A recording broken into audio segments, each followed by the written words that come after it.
Hello दोस्तों, आज की वीडियो में हम एक्सप्लेन करेंगे एक मिस्ट्री ड्रामा मूवी को जिसे 2006 में रिलीज किया गया था और इस मूवी का नाम है द अननोन वुमन। इस मूवी की शुरुआत में हमें कुछ लड़कियां दिखाई देती हैं जो कि किसी चीज के लिए ऑडिशन दे रही थी। तभी हम देखते हैं सामने वाले दरवाजे के छेद से कोई इन्हें देख रहा होता है और वो आदमी इन लड़कियों में से एक लड़की को सिलेक्ट कर लेता है, जिसके बाद वो लड़की अपना मास्क हटाती है और साथ ही अपने कपड़े उतारती है और इस लड़की का नाम आइरीना है। इसके बाद हमें मूवी में काफी वक्त बाद का सीन दिखाया जाता है जहां हम देखते हैं आइरीना प्रोस्टिट्यूट के काम को छोड़ चुकी है और वो अब यूक्रेन को छोड़ के इटली में रहने आ चुकी है। इसके बाद वो नॉर्थ कोरिया में एक घर किराए में लेती है। आइरीना को पैसों के लिए जॉब की जरूरत थी।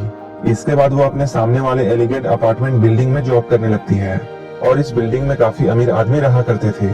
वो अब इस बिल्डिंग में मेड का काम करने लगती है। यहाँ आइरीना एक फैमिली पर नजर रखती है और इस फैमिली का नाम अदाचर फैमिली है। आइरीना इस फैमिली के सारे मेंबर्स पर नजर रखती है। इस सीन को देखकर हमें ये पता चलता है आइरीना यहाँ किसी खास मकसद से आई है और इसलिए वो अदाचर फैमिली पर नजर रखे हुए है।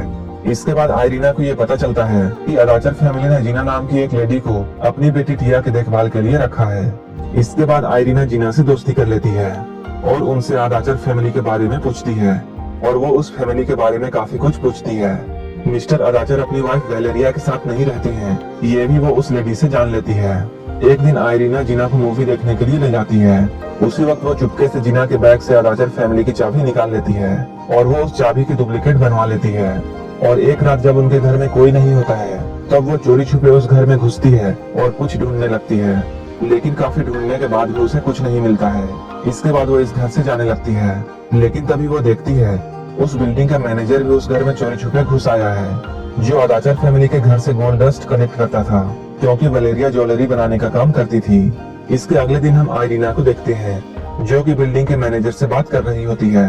वो अब और पैसे के लिए घरों के अंदर काम करना चाहती है, लेकिन मैनेजर उसे बताता है यहाँ सिर्फ ज्वेलरी का बिजनेस करने वाले लोग रहते हैं और वो लोग फॉरेनर पर ट्रस्ट नहीं करते हैं। ये सुनकर आइरीना एक प्लान बनाती है और इसके दूसरे दिन ही वो जीना को सीढ़ियों से गिरा देती है, जिससे वो कोमा में पहुंच जाती है। सभी लोग इसे एक एक्सीडेंट समझ रहे थे। अब वलेरिया को एक नए केयर टेकर की जरूरत थी और वो अब आइरीना को काम पर रख लेती है, लेकिन आइरीना वलेरिया से झूठ बोलती है कि उसे ड्राइविंग आती है और अपने झूठ को अब सच साबित करने के लिए वो ड्राइविंग सीखने लगती है। लेकिन ड्राइविंग सीखते हुए उसे अपने पास्ट की याद आने लगती है जब वो एक इनोसेंट लड़की थी। तब एक मुफा नाम का आदमी उसके साथ सेक्सुअल अब्यूज करता था और वो आदमी ऐसा बहुत सारी लड़कियों के साथ करता था और वो उन लोगों को मारता था जब भी वो किसी कस्टमर को नाराज करती थी। जब आइरीना वलेरिया के घर पहुंचती है तब वलेरिया उसे सारा काम समझाती है। आइरीना अब अदाचर फैमिली के घर पर काम करने लगी थी और उसे काम करते हुए काफी दिन गुजर जाते हैं। तभी अचानक उसे एक लॉकर दिखाई देता है। आइरीना उस लॉकर को खोलने की कोशिश करती है, लेकिन वो लॉकर नहीं खुलता है। इसके बाद हम देखते हैं आइरीना धीरे धीरे टिया से दोस्ती कर लेती है, जिस वजह से वलेरिया उसे टिया के पास ही रहने के लिए बोलती है। एक दिन वलेरिया और उसका पति, जिसका नाम डोनाटो है, वो टिया और आइरीना को घर पर छोड़कर वेकेशन के लिए जाने वाले थे, लेकिन वेकेशन में जाने से पहले वलेरिया उस लॉकर को खोलती है। उस लॉकर को खोलते हुए आइरीना उसे चुपके से देख लेती है और उस लॉकर का कोड जान लेती है। इसके बाद जब वलेरिया और डोनाटो चले जाते हैं तब आइरीना रात को उस लॉकर को खोलती है और वो उस लॉकर से कुछ डॉक्यूमेंट्स को चुरा लेती है। हम देखते हैं आइरीना इन डॉक्यूमेंट्स को पाकर बहुत रिलैक्स फील करती है। अगले दिन आइरीना टिया के स्कूल जाती है जहां वो देखती है कुछ बच्चों ने टिया को मारा है। इसके बाद वो घर आती है और वो टिया को मजबूत बनाना चाहती थी, इसके लिए वो उसे बेड में गिराने लगती है और इसके बाद वो धीरे धीरे उसे फर्श में गिराने लगती है ताकि जब भी कोई उसके साथ फाइट करे तब वो उसका अच्छे से सामना कर पाए।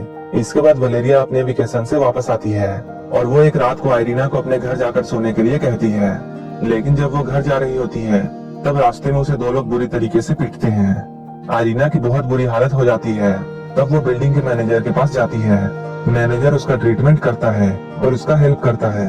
वो मैनेजर से ये कहती है कि वो जाकर अदाचर फैमिली को ये कह दे कि अभी वो बीमार है और कुछ दिनों के लिए वो काम पर नहीं जाएगी।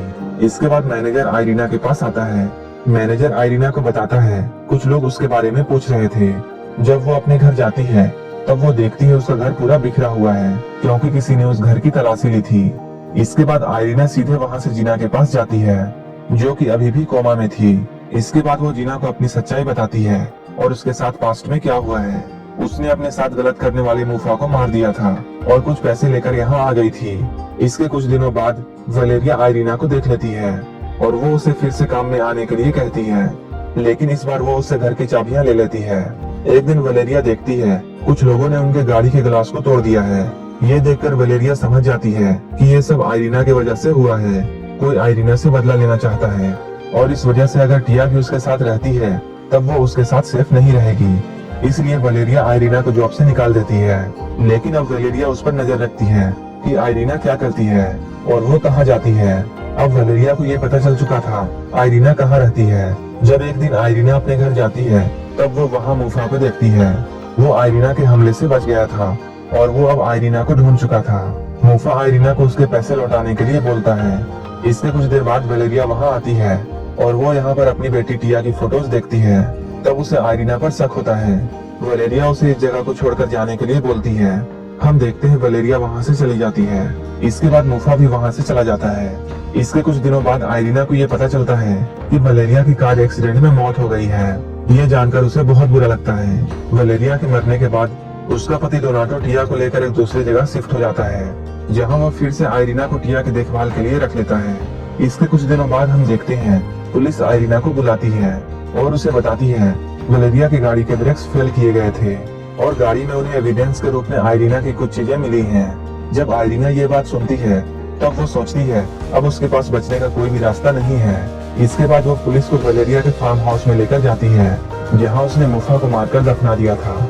आयरीना पुलिस को बताती है मूफा ने ही वलेरिया को मारा है और मैंने मूफा को मार दिया क्योंकि मूफा मेरे साथ साथ और कई लड़कियों की जिंदगी तबाह कर चुका है और मूफा ने उसके बॉयफ्रेंड को भी मार दिया था। मूफा जबरदस्ती लड़कियों को प्रेग्नेंट करता था और फिर उनके बच्चों को अमीर फैमिलीज को बेच देता था। वो सबको बताती है वो इन 12 साल में 9 बच्चों को जन्म दे चुकी है, लेकिन वो अपने 9वें बच्चे को रखना चाहती थी, लेकिन मूफा ने ऐसा नहीं करने दिया। आयरीना एक लेडी को बुलाती है जो कि यूक्रेन में उसके साथ थी, जिसे उसने ये बताया था अदाचर फैमिली की बच्ची टिया उसी की बेटी है और वो टिया के लिए ही यहाँ आई थी। लेकिन जब कोर्ट में ये लोग आते हैं तब वो लेडी कहती है टिया आयरीना की बेटी नहीं है और उसने मूफा के कहने पर झूठ बोला था। लेकिन इस बात को आयरीना मानने के लिए तैयार नहीं होती है। इसके बाद पुलिस उसका डीएनए टेस्ट करवाती है। डीएनए टेस्ट से ये पता चलता है कि सच में टिया आयरीना की बेटी नहीं है। इसके बाद आयरीना टिया के पास जाती है, जहाँ वो टिया को बोलती है उसे एक दूसरी जॉब मिल गई है और वो उससे कहती है जब तुम बड़ी हो जाओगी तब हम लोग साथ में रहेंगे। ये बोलकर आयरीना अब जेल चली जाती है।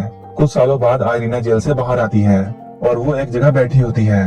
तभी वहाँ पर एक लड़की आती है जो किसी को ढूंढ रही थी। वो लड़की आयरीना को देखकर मुस्कुराने लगती है। आयरीना भी उस लड़की को देखकर स्माइल करती है। हम देखते हैं ये लड़की कोई और नहीं बल्कि टिया है। इस मूवी में आयरीना अपनी बेटी को नहीं ढूंढ पाती है, लेकिन अब उसे टिया अपनी बेटी की तरह ही लगती है और वो उससे बहुत प्यार करती है और अब ये दोनों साथ में रहने लगते हैं और यही